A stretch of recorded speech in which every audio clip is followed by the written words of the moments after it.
कोकणात किंवा कुठेही फिरायला जायचं म्हटलं की प्रश्न पडतो तो म्हणजे राहायचे कुठे, रूम्स, जेवण, ॲम्बियन्स कसा असेल, गरम पाणी, स्वच्छता, हायजीन कशी असेल आणि सर्वात महत्त्वाची गोष्ट म्हणजे बजेट फ्रेंडली रूम्स असतील का. आज मी आपल्यासोबत असंच एक लोकेशन शेअर करणार आहे जे ह्या सर्व प्रश्नांचं उत्तरच आहे.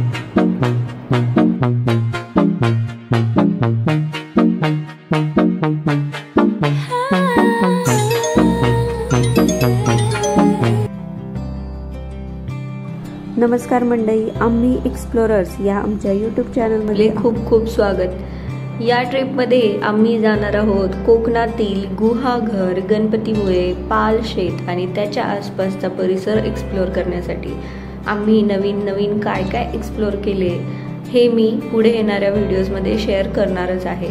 तर चॅनलला सबस्क्राईब जरूर करा जेणेकरून पुढच्या व्हिडिओचे नोटिफिकेशन आपल्याला मिळत राहतील. यावेळी ट्रिप प्लॅन करताना आम्ही ठरवलं की ही ट्रिप एकदम बजेट फ्रेंडली करायची. मग खूप सारे ऑप्शन्स चेक केल्यानंतर सर्वात कमी रेट असलेले व सर्व सोयीयुक्त हॉटेल आम्ही चूज केले, ज्याची किंमत ऐकून तुम्हीही थक्क व्हाल.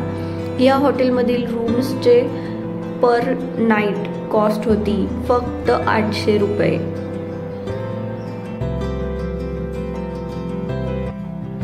गणपतीपुळे हे एक प्रसिद्ध देवस्थान असल्याने बुकिंग मिळणे तिथे कठीण असते. तसेच बीच व इतर परिसर खूप गर्दीचा आहे, म्हणून आम्ही गुहागरला राहायचे ठरवले. गुहागर पासून गणपतीपुळेला जायला तवसा मार्गे फेरीची सुविधा आहे. अवघ्या 20 मिनिटात गाडीसहित गणपतीपुळे जवळील जयगडला येऊन पोहोचता. तोही एक वेगळा छान अनुभव आहे. फेरीचा डिटेल व्हिडिओ मी लवकरच शेअर करेल. तामिनी घाटातून मस्त निसर्ग सौंदर्य बघत बघत आम्ही पुढे चाललो होतो आणि आमच्यासारखे अजूनही भरपूर पर्यटक मध्ये मध्ये फोटो पॉईंटला थांबून फोटो काढण्यामध्ये, व्हिडिओ काढण्यामध्ये दंग होते. 3-4 दिवस सलग सुट्टी असल्यामुळे तशी बऱ्यापैकी गर्दी रस्त्याने दिसत होती. आम्ही सकाळी 7:30 वाजता पुण्यावरून निघालो होतो. रमत गमत आल्यामुळे आम्हाला साधारण 2 ते 2.5 वाजले आमच्या हॉटेल लोकेशनला पोहोचण्यासाठी. आम्ही आमच्या हॉटेलवरती पोहोचल्यानंतर खरं तर इथला ॲम्बियन्स बघून आम्ही खूप खुश झालो. फोटो पाहिले असले तरीही रिअलमध्ये परिसर त्याहीपेक्षा खूप सुंदर आणि मोठा दिसत होता. परिसरामध्ये सगळीकडे ग्रीन ग्रास व खूप सारे DIYनी परिसर अतिशय सुंदर पद्धतीने डेकोरेट केला होता.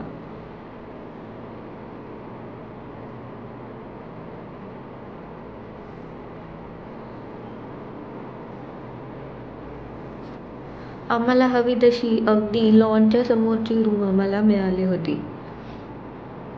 चला तर मग रूम कशी आहे ते बघूयात. रूमच्या बाहेर मस्त वरांडा होता. तिथे बसायची सोयही होती.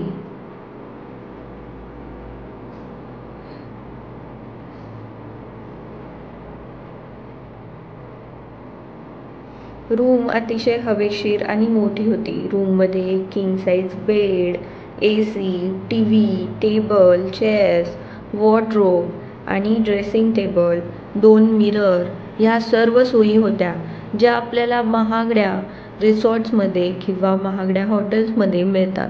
त्या सर्व सोयी आपल्या एवढ्या कमी दराच्या हॉटेलमध्येही आम्हाला मिळाल्या होत्या. हे बघून आम्ही खूप खुश झालो.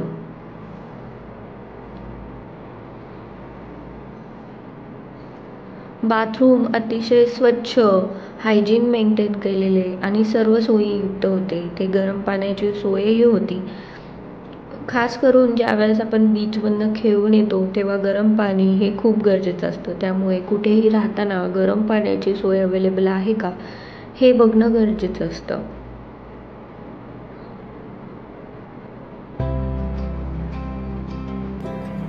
रूमच्या अगदी समोर लॉन असल्यामुळे खूप फ्रेश वाटत होतं. तिथे पुरेसा उजेडही होता. असे घरातल्या जुन्या वस्तू वापरून त्याच्यामध्ये डेकोरेटिव्ह अशी झाडं लावलेली होती. वरती कौलारू छत, तिथे फॅनची सुविधा, खाली बसण्यासाठी टेबल, खुर्च्या, हे खूप प्रसन्न वाटत होतं. येथे टोटल 5 रूम्स आहेत. विशेष म्हणजे येथील प्रत्येक रूमला त्यांनी मराठी नक्षत्रांची नावे दिली आहेत, जसे की रोहिणी, पूर्वा, मृग, उत्तरा. त्यातील पूर्वामध्ये आम्ही राहिलो होतो. पार्किंगची पुरेशी सुविधा येथे होती.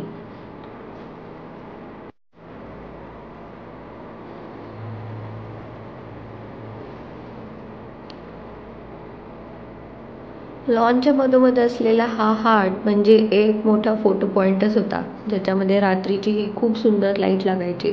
असा हा सुंदर चोपाळा, त्याच्यावर बसून फोटो काढणे आणि मुलांना त्यावर खेळणे, हे खूप छान वाटत होते. रूम्सच्या शेजारीच त्यांनी एक सुंदर बाग बनवली होती, ज्यामध्ये केळीची, नारळाची आणि सुपारीची झाडे होती.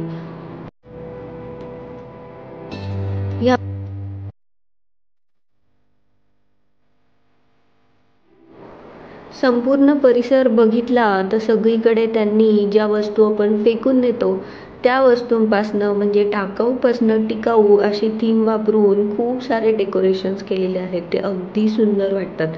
त्यामध्ये त्यांनी जुन्या बाटल्या, त्याला रंगकाम करून त्यामध्ये झाडे लावलेली आहेत.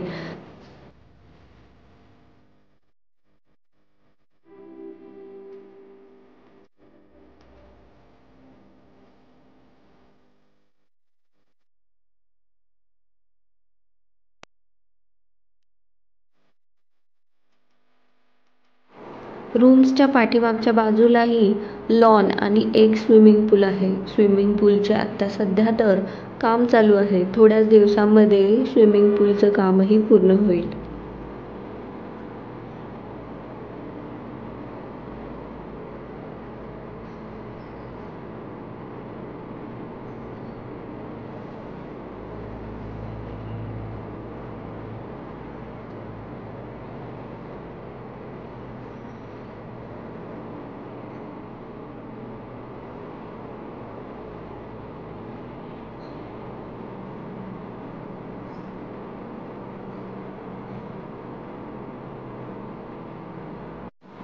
इथे आधी ससे, मोर, बदक असे वेगवेगळे काही प्राणी पक्षीही बघायला होते, पण आम्ही गेलो त्यावेळेस फक्त एक डक तिथे अवेलेबल होता. तेवढा एक मुलांच्या एंटरटेनमेंटसाठी पुरेसा होता.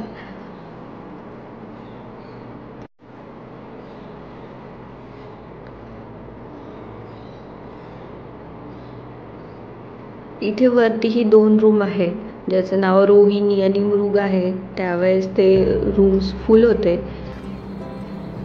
आणि त्याच्या खालीच ज्यांचं हे हॉटेल आहे, हॉटेलचे जे मालक आहे त्यांचं घर आहे आणि त्यांच्या तिथेच त्यांनी डायनिंग एरिया सुद्धा प्रोव्हाइड केलेला आहे,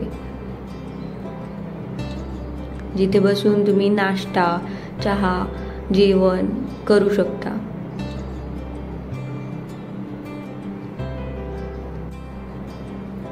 जे मालक आहे त्यांच्या घरी घरगुती जेवण आपल्याला मिळतं.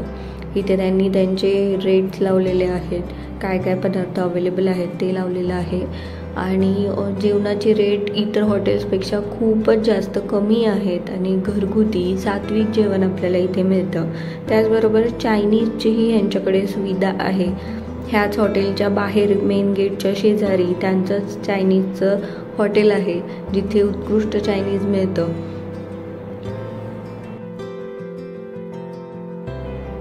आम्ही ह्या हॉटेलमध्ये जेवण आणि नाश्त्यासाठी वेगळे पदार्थ ट्राय केले.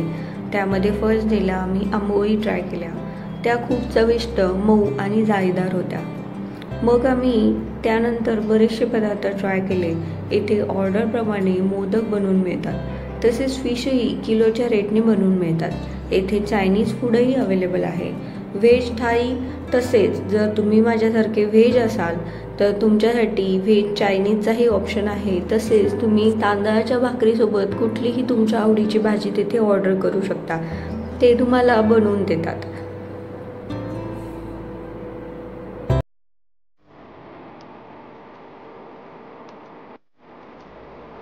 तर अशा या स्वस्तात मस्त अशा हॉटेलचं नाव आहे साई सिद्धी निवास गुहागर। या हॉटेलला नक्की भेट द्या। ह्या हॉटेलचे सर्व डिटेल्स मी डिस्क्रिप्शन बॉक्समध्ये देत आहे, तिथे तुम्ही कॉल करून तुमचं बुकिंग करू शकता। तर मंडळी, हा व्हिडिओ आवडला असेल तर लाईक करा, शेअर करा आणि आमचा नवीन यूट्यूब चॅनल आम्ही एक्सप्लोरर्सला नक्की सबस्क्राईब करा। धन्यवाद।